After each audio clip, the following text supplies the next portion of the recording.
नमस्कार दोस्तों, स्वागत है आपका आज के मुख्य समाचार में, जिसमें सबसे पहली और बड़ी खबर में आपको बताएंगे कि कैबिनेट विस्तार से पहले बड़ी हलचल, निशंक की हुई छुट्टी, गंगवार और देवोश्री का भी इस्तीफा। तो दोस्तों, एक के बाद एक बड़े मंत्रियों का इस्तीफा।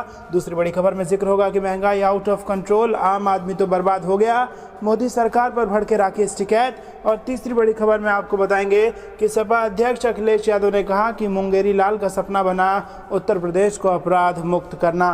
दोस्तों, हर एक खबर की गहराई में आपको ले जाएंगे, लेकिन उससे पहले अगर आपको भी ऐसा लगता है कि यूपी के चुनाव में भाजपा को बड़ा नुकसान होगा तो आप अभी इस वीडियो को लाइक कीजिए और कमेंट में लिखिए जय हिंद। दोस्तों, रुक करते हैं तमाम बड़ी खबरों की तरफ। कैबिनेट विस्तार से पहले बड़ी हलचल, निशंक की हुई छुट्टी, गंगवार देवोश्री का भी इस्तीफा। जी हां दोस्तों, केंद्रीय कैबिनेट में बुधवार शाम को बड़ा बदलाव होना है। उससे पहले दिल्ली में सियासी हलचल जारी है। मंत्रिमंडल में नए नामों के जुड़ने से पहले कुछ पुराने नामों की विदाई दी जा रही है। केंद्रीय शिक्षा मंत्री रमेश पोखरियाल निशंक की कैबिनेट से छुट्टी हो गई है। रमेश पोखरियाल के अलावा संतोष गंगवार, देबोश्री चौधरी, सदानंद गौड़ा की कैबिनेट से छुट्टी हो गई है। इनसे पहले थावरचंद गहलोत को राज्यपाल बना दिया गया है। ऐसे में वो भी कैबिनेट से बाहर हो गए हैं। केंद्रीय कैबिनेट से शिक्षा राज्य मंत्री संजय धोत्रे ने भी इस्तीफा दे दिया है। जानकारी के मुताबिक रमेश पोखरियाल निशंक को खराब स्वास्थ्य की वजह से केंद्रीय कैबिनेट से हटाया गया है। कोरोना होने के बाद से ही उनका स्वास्थ्य लगातार ठीक नहीं था। ऐसे में अब उन्हें मंत्रिमंडल से हटाया जा रहा है। पश्चिम बंगाल से सांसद देबोश्री चौधरी की केंद्रीय मंत्रिमंडल से छुट्टी तय है। सूत्रों के मुताबिक प्रधानमंत्री नरेंद्र मोदी ने देबोश्री चौधरी का इस्तीफा मांग लिया है। माना जा रहा है कि पश्चिम बंगाल के कुछ नए चेहरों को केंद्रीय कैबिनेट में जगह मिल सकती है। इन दो बड़े नामों के अलावा केंद्रीय मंत्री सदानंद गौड़ा का भी इस्तीफा लिया जा सकता है। सदानंद गौड़ा अभी रसायन और उर्वरक मंत्री थे, लेकिन अब उनकी छुट्टी कर दी गई है। माना जा रहा है कि कर्नाटक में जारी सियासी उथल-पुथल के बीच पार्टी के केंद्रीय नेतृत्व ने ये फैसला लिया है। केंद्रीय मंत्री संतोष गंगवार ने अपने पद से इस्तीफा दे दिया है। संतोष गंगवार बरेली से लोकसभा सांसद हैं। इस बार यूपी से कई बड़े चेहरे को शामिल किया जा रहा है। आपको बता दें कि इन नामों से पहले ही केंद्रीय मंत्री थावरचंद गहलोत को कर्नाटक का राज्यपाल नियुक्त कर दिया गया है। ऐसे में साफ है कि वो भी मंत्रिमंडल से बाहर कर दिए गए हैं। ऐसे में अभी तक 4 बड़े चेहरों का नाम सामने आ गया है, जिनकी मोदी कैबिनेट से छुट्टी हुई। रुख करते हैं अगली खबर की तरफ। महंगाई आउट ऑफ कंट्रोल, आम आदमी तो बर्बाद हो गया, मोदी सरकार पर भड़के राकेश टिकैत। जी हां दोस्तों, बीकेयू नेता राकेश टिकैत आए दिन सोशल मीडिया पर मोदी सरकार के खिलाफ बोलते दिखते हैं। ऐसे में राकेश टिकैत का एक और पोस्ट सामने आया है, जिसमें वह पीएम मोदी और केंद्र सरकार पर भड़कते दिख रहे हैं।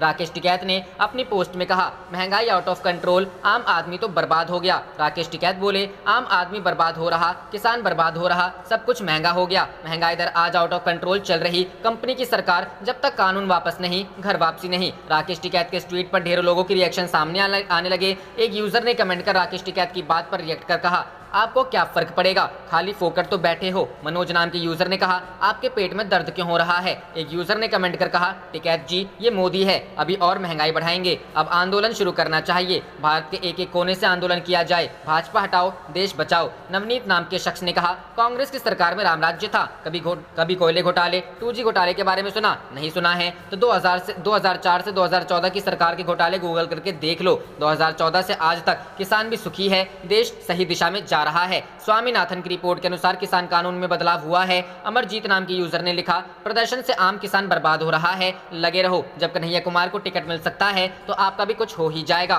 पर जिस दिन हरियाणा के किसानों को तुम्हारा छल समझ आ गया उस दिन देखना। धीरज नाम के यूजर बोले, क्या महंगा हो गया है नेताजी, दाल, गेहूं, धान, सरसों, जौ, मक्का, बाजरा या कुछ और, ये तो अच्छा है ना, किसान की आमदनी बढ़ेगी और आप भी तो इसलिए ना नाक धुन रहे। रुख करते हैं अगली खबर की तरफ। सपा अध्यक्ष अखिलेश यादव ने कहा, मुंगेरी लाल का सपना बना उत्तर प्रदेश को अपराध मुक्त करना। जी हां दोस्तों, समाजवादी पार्टी के राष्ट्रीय अध्यक्ष अखिलेश यादव ने कहा कि भारतीय जनता पार्टी की सरकार के कार्यकाल में शांति व्यवस्था को ही सबसे ज्यादा नुकसान पहुंचा है। सत्ता संरक्षित अपराधियों की हर तरफ पौबाराह दिखाई दी है। मुख्यमंत्री अपराध के खिलाफ जीरो टॉलरेंस की बातें तो बहुत करते हैं, लेकिन उनके ही गृह जनपद में अपराधियों को खुली छूट है। भाजपा सरकार से प्रदेश को अपराध मुक्त करने की उम्मीद करना मुंगेरी लाल का सपना ही साबित होना है। सपा अध्यक्ष अखिलेश यादव ने कहा कि इलाहाबाद हाईकोर्ट ने उत्तर प्रदेश में छिनैती की बढ़ती घटनाओं की निंदा करते हुए कहा कि महिलाओं में इससे भय व्याप्त है, वे आभूषण पहनकर बाहर नहीं निकल सकती हैं। न्यायमूर्तियों ने कहा कि अपराधियों पर लगाम कसी जानी चाहिए। कोई दिन ऐसा नहीं जाता जब राजधानी में भी ठगी और छिनैती की घटनाएं न घटती हो। हो। अपहरण, हत्या, लूट और दुष्कर्म की वारदात रोज ही सामने आती है। पुलिस ज्यादातर मामलों में रिपोर्ट दर्ज करके ही खाना पूरी कर लेती है। सपा अध्यक्ष अखिलेश यादव ने कहा कि भाजपा राज में कई जनपदों में जहरीली शराब और अवैध खनन में संलिप्त अपराधियों पर किसी न किसी भाजपा नेता का हाथ होने का अवश्य प्रमाण मिला है। जाति और पार्टी देखकर कार्रवाई किए जाने के निर्देश के फलस्वरूप पुलिस का मनोबल भी गिरा हुआ है। उन्होंने कहा कि आज भाजपा राज अंधेर राज और अपराध प्रदेश में बदल गया है और पूरे प्रदेश में दहशत व्याप्त है। समाजवादी छात्र सभा के प्रदेश अध्यक्ष दिग्विजय सिंह देव ने प्रवीण यादव को लखीमपुर खीरी और लवलेश राजपूत को महोबा का जिलाध्यक्ष नामित किया है। वहीं समाजवादी युवजन सभा के प्रदेश अध्यक्ष अरविंद गिरी ने समाजवादी युवजन सभा की राज्य कार्यकारिणी में अयोध्या निवासी रामू यादव को प्रदेश सचिव और सिद्धार्थ नगर निवासी भवानी शंकर पांडे को प्रदेश कार्यकारिणी सदस्य नामित किया है। संजीव पटेल को प्रतापगढ़ को जिलाध्यक्ष बनाया गया। रुख करते हैं अगली खबर की तरफ। यूपी की सियासत में फिर होगी प्रशांत किशोर की एंट्री। योगी की टेंशन बढ़ा सकती है ममता बनर्जी। जी हां दोस्तों, उत्तर प्रदेश में अगले साल विधानसभा चुनाव होने वाले हैं। इस बार देखा जा रहा है कि कई राजनीतिक दल देश के इस बड़े सूबे में अपनी जमीन खोजने की तैयारी कर रहे हैं। AIMIM चीफ असदुद्दीन ओवैसी पहले ही 100 सीटों पर लड़ने का ऐलान कर चुके हैं। कई छोटे दल सपा के साथ गठबंधन करके चुनाव लड़ने का विचार कर रहे हैं। वहीं इस बार राष्ट्रमंच भी यूपी के सियासी जंग में कूद सकता है। अगर ऐसा हुआ तो चुनावी रणनीतिकार प्रशांत किशोर भी यूपी में महत्वपूर्ण भूमिका निभाएंगे। बता दें कि आम आदमी पार्टी भी यूपी में ताल ठोक चुकी है, लेकिन निगाहें राष्ट्रमंच पर टिकी हुई हैं, जो कि खुद को तीसरा विकल्प बता रहा है। अगर ममता बनर्जी और शरद पवार यूपी आए तो साथ में प्रशांत किशोर की भी एंट्री हो सकती है। पीके और ममता बनर्जी की एंट्री सत्तारूढ़ दल की चिंता बढ़ा सकता है। यह कारण यह भी है कि बीते दिनों पश्चिम बंगाल के चुनाव भाजपा के पक्ष में नहीं रहे। वहीं प्रशांत किशोर ने बड़ी भूमिका निभाई थी। पिछले दिनों वह शरद पवार के संपर्क में थे। मालूम हो कि इससे पहले ममता बनर्जी की टीएमसी यूपी में एक सीट जीत भी चुकी है। इसमें कोई शक नहीं है कि उत्तर प्रदेश में वर्तमान में सत्तारूढ़ दल के लिए चुनौतीपूर्ण परिस्थितियां हैं। कोरोना की दूसरी लहर के दौरान सरकार की छवि को धक्का लगा है। इसका फायदा दूसरे दल उठा सकते हैं। यूपी में राष्ट्रमंच की आहट से भाजपा के नेता अनजान नहीं है। भाजपा नेताओं ने इसको लेकर तैयारी भी शुरू कर दी है। बंगाल के सवाल पर भाजपा का तर्क है कि चुनाव हारे जरूर, लेकिन यहाँ बड़ी बढ़त मिल गई है। पश्चिम यूपी में किसान आंदोलन की वजह से भी भाजपा को चुनौती का सामना करना पड़ रहा है। उधर कुछ दिन पहले ही टीएमसी के यशवंत सिन्हा ने राकेश टिकैत से मुलाकात की थी। राकेश टिकैत पहले से ही कहते आए हैं कि वह चुनाव के दौरान भी जनसभाएं करेंगे और लोगों से भाजपा को वोट न देने की अपील करेंगे। हालांकि उन्होंने यह नहीं बताया वह किसको वोट देने की अपील रुख करते हैं अगली खबर की तरफ। थोड़ी किताब पढ़ लो, भाजपा प्रवक्ता से बोले कांग्रेसी आचार्य। कहा राफेल में करोड़ों खासदाचारी बन रहे। जी हां दोस्तों, न्यूज 18 इंडिया पर चल रहे एक शो में भारतीय जनता पार्टी के प्रवक्ता गौरव भाटिया और कांग्रेस नेता आचार्य प्रमोद आपस में उलझ गए। आचार्य प्रमोद ने गौरव भाटिया से कहा कि थोड़ी किताब पढ़ लो। साथ ही उन्होंने कहा कि राफेल में करोड़ों खासदाचारी बन रहे हो। कांग्रेस पार्टी में कई राज्यों में चल रहे कलह पर चल रहे चर्चा के दौरान आचार्य प्रमोद ने कहा कि मुझे अपनी बात बोलने दे। गौरव भाटिया जी, मैंने संविधान पढ़ा है, आप भी किताब पढ़ लीजिए। हमेशा बोलते रहना ही अच्छी बात नहीं है। गौरव भाटिया ने उन्हें बीच में रोकने का प्रयास किया तो आचार्य प्रमोद ने कहा कि गौरव भाटिया जी, आप सरकार हो, सुन तो लो, हम तो जनता हैं। गौरव भाटिया ने जवाब दिया कि आप भी तो गैर जिम्मेदार विपक्ष हैं। आचार्य प्रमोद ने कहा कि जिम्मेदार सरकार का यह व्यवहार अच्छा नहीं है। साथ ही आचार्य ने कहा कि तुम सदाचारी हो। राफेल में कितने करोड़ खाया उसके लिए जांच नहीं बैठा रहे हैं आप, और यहाँ सदाचारी बन रहे हैं। गौरव भाटिया ने कहा कि राफेल के मुद्दे पर जनता ने आपको लताड़ दिया। प्रमोद ने कहा कि विदेशों की अदालत जिस मुद्दे पर जांच बैठा रही है वो मुद्दा भारत में अछूता रह जाएगा। इसी शो में आचार्य प्रमोद ने कहा कि 7 साल में पहली बार हो रहा है कि प्रधानमंत्री नरेंद्र मोदी दबाव में है। अगर आप सिंधिया जी को मंत्रिपरिषद में जगह नहीं देंगे तो वो आपकी सरकार मध्य प्रदेश में जैसे बना है वैसे ही गिरा देंगे। जवाब देते हुए गौरव भाटिया ने कहा कि प्रधानमंत्री के दबाव में विपक्ष आ गया है, आपकी पार्टी तो मृत पार्टी हो गई है। प्रमोद ने कहा कि गौरव भाटिया, हमारा दबाव आप पर नहीं है, लेकिन सिंधिया जी का दबाव आप पर है। रुख करते हैं अगली खबर की तरफ। यूपी में अपनी जड़ें मजबूत करने में जुटी कांग्रेस 2 दिवसीय प्रशिक्षण शिविर में पदाधिकारियों को ट्रेनिंग। जी हां दोस्तों, झांसी बुंदेलखंड में कांग्रेस को मजबूत करने के लिए चल रहे पार्टी के 2 दिवसीय प्रशिक्षण शिविर में हिस्सा लेने प्रदेश अध्यक्ष अजय कुमार लल्लू पहुंचे हैं। यह खास प्रशिक्षण शिविर कांग्रेस की राष्ट्रीय महासचिव प्रियंका गांधी के निर्देश पर आयोजित हो रहा है, जिसके दूसरे दिन मंगलवार को अजय लल्लू कार्यकर्ताओं को संबोधित करेंगे। इस प्रशिक्षण शिविर में देश के अलग अलग कार्यकर्ताओं को जनता के बीच जाकर पार्टी की उपलब्धियों के बारे में बता रहे हैं। साथ ही कांग्रेस की विचारधारा को प्रचारित करने के टिप्स दे रहे हैं। आज दोपहर में आयोजित होने वाले प्रशिक्षण शिविर से पहले सुबह के समय प्रभात फेरी निकाली। खुद प्रदेश अध्यक्ष भी शामिल हुए। रानी महल से शुरू हुई इस प्रभात फेरी ने शहर का भ्रमण किया। इस दौरान प्रदेश अध्यक्ष के साथ कांग्रेस पार्टी के सभी स्थानीय पदाधिकारी, वरिष्ठ नेता और विभिन्न प्रकोष्ठों के पदाधिकारी हाथों में कांग्रेस का झंडा थामे सड़कों पर गीत गाते दिखाई दिए। इन सब पर मीडिया से बातचीत में कांग्रेस प्रदेश अध्यक्ष अजय कुमार लल्लू, कार्यक्रम का उद्देश्य संगठन की क्षमता का विकास, सरकार के काले कारनामों को जनता तक पहुंचाना है, एकजुट कैसे हो, हमारी रणनीति कैसी हो, इन सब बातों पर चर्चा की जा रही है। अजय कुमार लल्लू ने कहा कि पिछले 70 सालों में कांग्रेस ने गांव, गरीब, किसान, खेत खलिहान, नौजवान के लिए जो काम कांग्रेस ने किया है उसे जनता तक पहुंचाना है। भारतीय जनता पार्टी पर निशाना साधते हुए प्रदेश अध्यक्ष ने कहा कि 4.5 साल की सरकार में किसान आत्महत्या करने को विवश है, गरीब परेशान है, नौजवान गरीबी का दंश झेल रहा है, जंगल राज की स्थिति बन गई है। उत्तर प्रदेश में कोरोना काल में लाखों लोगों ने दम तोड़ा है। 4 साल में 500 से ज्यादा लोग जहरीली शराब पीने से मरे हैं। रुख करते हैं अगली खबर की तरफ। केंद्र के कृषि कानूनों के खिलाफ महाराष्ट्र सरकार ने विधानसभा में पेश किए 3 विधेयक। जी हां दोस्तों, महाराष्ट्र सरकार ने मंगलवार को राज्य विधानमंडल में पिछले अगस्त में केंद्र सरकार द्वारा पारित 3 कृषि अधिनियमों के जवाब में कृषि सहकारिता, खाद्य एवं नागरिक आपूर्ति से संबंधित 3 संशोधित विधेयक सदन में पेश किए। राजस्व मंत्री बाला साहेब थोराट ने कहा कि कृषि कानूनों में कुछ सुधारों को प्रस्तावित किया गया है। केंद्र के कृषि कानूनों का किसानों का एक वर्ग कड़ा विरोध कर रहा है। राजस्व मंत्री बाला साहेब थोराट ने कहा कि केंद्र के कृषि कानून बिना चर्चा के पारित किए गए और उनके अनेक प्रावधान राज्य सरकारों के अधिकारों में हस्तक्षेप करते हैं। उन्होंने कहा, राज्य सरकार को कानून बनाने का अधिकार है और हम केंद्र के कृषि कानूनों में संशोधन का सुझाव देना चाहते हैं जो हमारे मुताबिक किसान विरोधी है। मसौदा विधेयक उप मुख्यमंत्री अजित पवार की अध्यक्षता वाली मंत्रिमंडल की उप समिति ने तैयार किए हैं। महाराष्ट्र के कृषि मंत्री दादाजी भूसे द्वारा मूल्य आश्वासन और कृषि सेवा अधिनियम 2020 पर किसान समझौते में संशोधन के लिए विधेयक प्रस्तुत किया गया। विधेयक में कहा गया है कि कृषि समझौता तब तक मान्य नहीं होगा जब तक कि किसान को भुगतान की गई कीमत न्यूनतम समर्थन मूल्य के बराबर या उससे अधिक ना हो। यह भी प्रस्तावित किया गया कि किसान और प्रायोजक अधिकतम 2 साल की अवधि के लिए आपसी सहमति से एमएसपी से नीचे कृषि समझौता कर सकते हैं। रुख करते हैं अगली खबर की तरफ। केजरीवाल से मिलने दिल्ली पहुंचे अखिलेश यादव, बदल सकता है यूपी का समीकरण। जी हां दोस्तों, समाजवादी पार्टी के अध्यक्ष अखिलेश यादव मंगलवार को लखनऊ से दिल्ली रवाना हुए हैं। वह यहां दिल्ली के मुख्यमंत्री अरविंद केजरीवाल से मुलाकात भी कर सकते हैं। माना जा रहा है कि विधानसभा चुनाव से पहले यूपी में आम आदमी पार्टी और सपा के बीच गठबंधन हो सकता है। इसके कयास तब शुरू हो गए थे जब अखिलेश यादव को जन्मदिन की बधाई देने 3 दिन पहले आपके राज्यसभा सांसद संजय सिंह उनके घर पहुंचे थे। दिल्ली के मुख्यमंत्री अरविंद केजरीवाल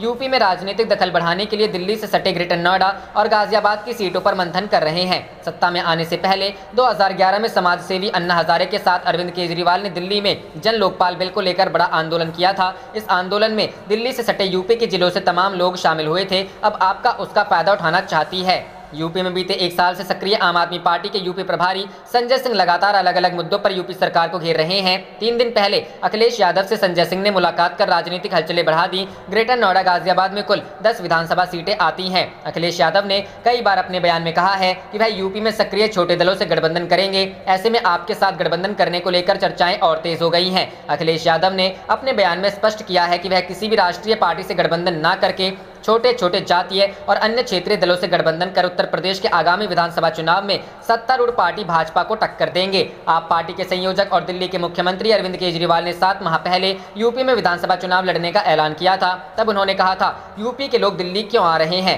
ऐसा इसलिए क्योंकि वहां सुविधाएं नहीं है। अगर दिल्ली में सुविधाएं तैयार की जा सकती है तो यूपी में ऐसा क्यों नहीं हो सकता? यूपी ने अब तक गंदी राजनीति देखी है, ऐसे में अब उसे नया मौका मिलना चाहिए। अखिलेश के बर्थडे के 2 दिन बाद मिलने पहुंचे थे संजय। 1 जुलाई को अखिलेश यादव का बर्थडे था, लेकिन इसके 2 दिन बाद 3 जुलाई को आपके यूपी प्रभारी संजय सिंह अचानक समाजवादी पार्टी के लखनऊ स्थित दफ्तर पहुंच गए। उन्होंने अखिलेश यादव से करीब 45 मिनट बात की। तब गठबंधन के सवालों को टालते हुए संजय सिंह ने कहा था कि यह आने वाला समय बता। रुख करते हैं अगली खबर की तरफ। एक्ट्रेस सोनिया मान ने दी बीजेपी को खुली चुनौती, कहा मुकदमों से नहीं डरूंगी। जी हां दोस्तों, कृषि कानूनों के विरोध में चल रहे किसान आंदोलन का समर्थन कर रही बॉलीवुड एक्ट्रेस सोनिया मान ने अब बीजेपी सरकार को खुली चुनौती दे दी है। किसान आंदोलन को लेकर उन पर दर्ज हुए मामलों को लेकर उन्होंने कहा कि वे सरकार की गुंडागर्दी से डरने वाली नहीं है। सोनिया ने कहा कि फिलहाल उन पर 8 मामले दर्ज किए गए हैं। यदि ये 100 भी हो जाएं तो भी वे पीछे नहीं हटेंगी और ना ही डरेंगी। वे मंगलवार को हिसार में किसान आंदोलन के समर्थन में चल रहे वकीलों के धरने में पहुंची थी। उन्होंने कहा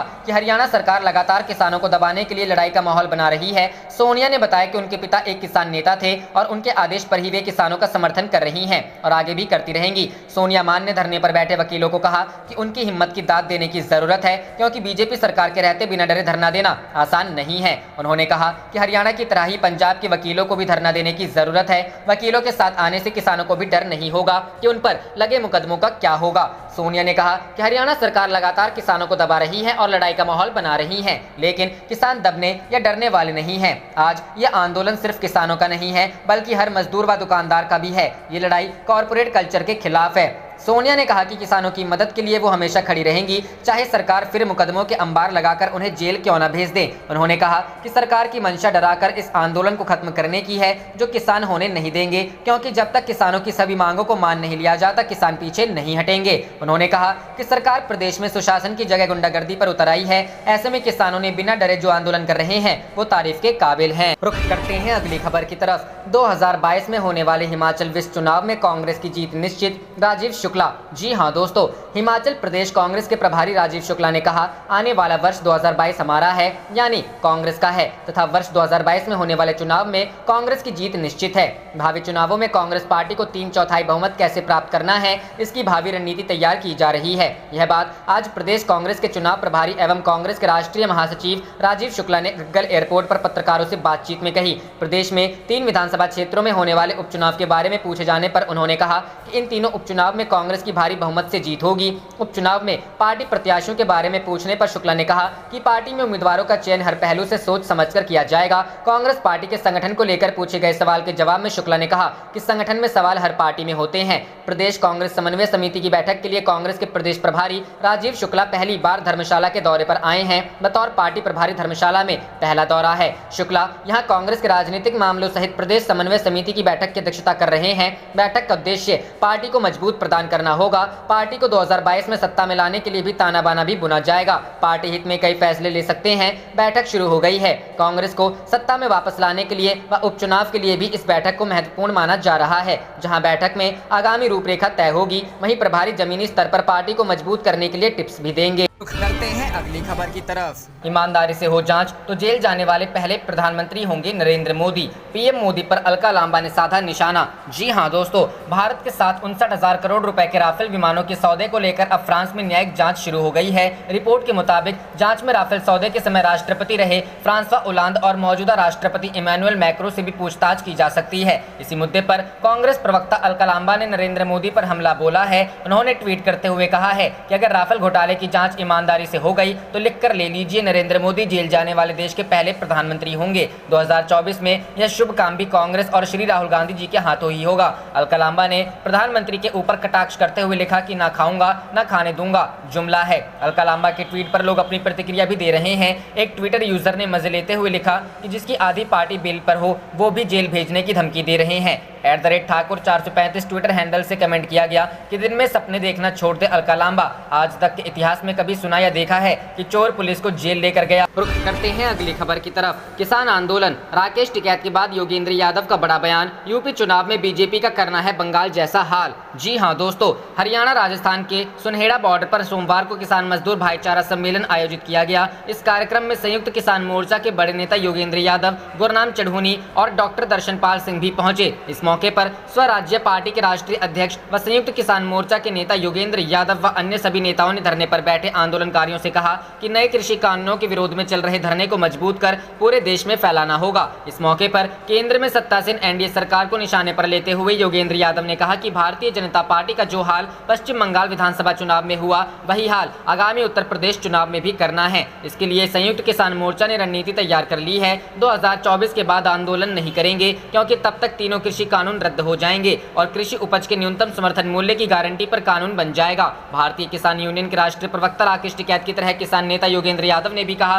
कि अब हमें उत्तर प्रदेश विधानसभा चुनाव के दौरान अपनी ताकत दिखानी होगी, क्योंकि उत्तर प्रदेश, पंजाब, उत्तराखंड सहित कई राज्यों में चुनाव होने वाले हैं। बता दें कि भारतीय किसान यूनियन के प्रवक्ता राकेश टिकैत पहले ही कह चुके हैं कि जब तक सरकार हमारी मांगे नहीं मानेगी तब तक किसान आंदोलन जारी रहेगा। राकेश टिकैत ने पिछले दिनों बंगाल चुनाव में भारतीय जनता पार्टी को मिली हार पर तंज कसते हुए कहा था कि हमारा इलाज तो संसद में होगा, लेकिन सरकार का इलाज गाँव में होगा। पश्चिम बंगाल की दवाई से इनको थोड़ा आराम मिला, अब अगली डोज यूपी पंजाब से दी जाएगी। इसका आशय यह है कि उत्तर प्रदेश और पंजाब में अगले साल होने वाले विधानसभा चुनाव में राकेश टिकैत सक्रिय रहेंगे। इस अवसर पर योगेंद्र यादव योगेंद्र यादव ने यह भी कहा कि मेवात के भाईचारे को तोड़ने की नापाक कोशिश की जा रही है, लेकिन हम इस भाईचारे को किसी भी सूरत में टूटने नहीं देंगे। मेवात में हम सब एक हैं और जो भाई को भाई से लड़ाने की साजिश रच रहे हैं उनके मंसूबों को कभी भी कामयाब नहीं होने दिया जाएगा। वहीं आंदोलन को लेकर पुलिस व जिला प्रशासन पूरी तरह से अलर्ट दिखाई दिया। इस मौके पर मुफ्ती सलीम थे। गौरतलब है कि पिछले साल 28 नवंबर से दिल्ली एनसीआर के आधा दर्जन बॉर्डर पर किसानों का आंदोलन जारी है। किसान प्रदर्शनकारियों का साफ तौर पर कहना है कि जब तक तीनों केंद्रीय कृषि कानून रद्द नहीं हो जाते हैं तब तक आंदोलन खत्म करने का सवाल ही नहीं उठता है। रुख करते हैं अगली खबर की तरफ। सरकार के पास राफेल मामले की जेपीसी जांच के अलावा कोई दूसरा विकल्प नहीं, बोले पूर्व रक्षा मंत्री AK एंटनी। जी हां दोस्तों, कांग्रेस ने फ्रांस में राफेल विमान सौदे के मामले में न्यायिक जांच आरंभ होने संबंधी रिपोर्ट को लेकर सोमवार को एक बार फिर से सरकार की चुप्पी को लेकर सवाल किया और कहा कि अब सरकार के पास संयुक्त संसदीय समिति से जांच कराने के अलावा कोई दूसरा विकल्प नहीं बचा है। जहां पार्टी के पूर्व अध्यक्ष राहुल गांधी ने कहा कि सच को दबाया नहीं जा सकता, तो वहीं पूर्व रक्षा मंत्री AK एंटनी ने कहा कि मोदी सरकार इस मामले में खामोश रहकर जवाबदेही से नहीं बच सकती है। आप देख रहे थे आपका अपना चैनल जय हिंद जय भारत।